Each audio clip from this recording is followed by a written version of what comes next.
Dear President Biden, congratulations on your upcoming inauguration, where you will become the 46th President of the United States of America.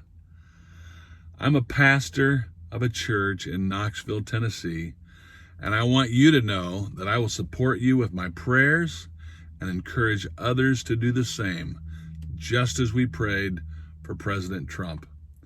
Not only were you elected by the majority of Americans, but Christian teaching suggests that you were placed in this position by God. The Apostle Paul said that all authority comes from God, and those in positions of authority have been placed there by God.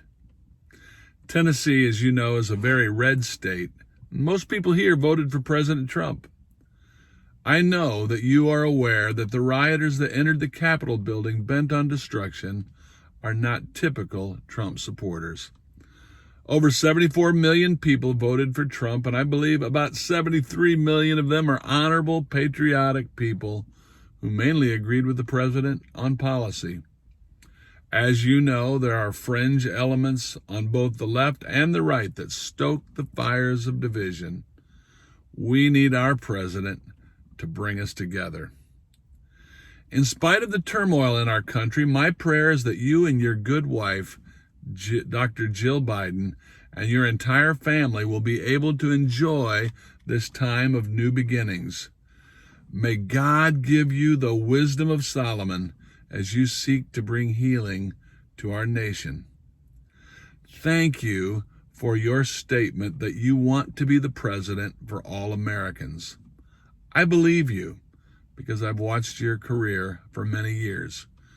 You are known for your ability to work with Republicans and bring consensus. I so enjoyed your friendship with the late John McCain. The way you comforted Meghan McCain when her father John was battling the same cancer that took your son Beau was one of the most touching things I've ever seen by a politician. You have a beautiful heart. Much has been made of your age, but I hope you make your age an asset. You're a good father, and America needs a loving dad right now. We've all heard about the way that you cared for your children after your first wife was taken from you by tragedy. Riding home on the train from D.C. after working every day so that you could tuck your children in at night was beyond noble.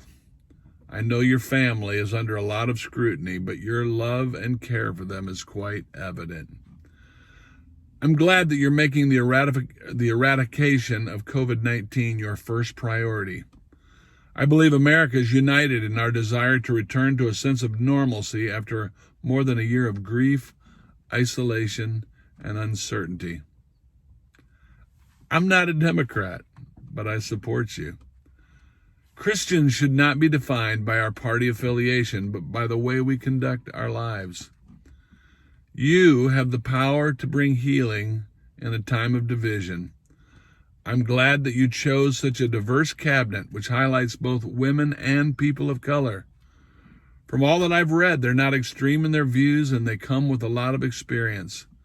As the father of 2 daughters, I love watching new glass ceilings be broken for them.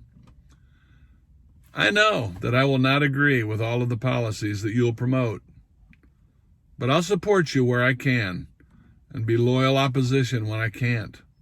It's the same I've done for every president, whether I voted for them or not. Because Democrats control all 3 branches of government, it would be easy for you to ignore Republicans and try to push an agenda that benefits only half of America. My hope and prayer is that you will instead lead from the middle and bring consensus and unity. Listen to the voices in both parties that are willing to work together. No one party has all the best ideas. Let your devout Christian faith guide you during your presidency. I pray that you and Vice President Harris have good health and a successful presidency. May God go with you always. Sincerely, Phil Nordstrom.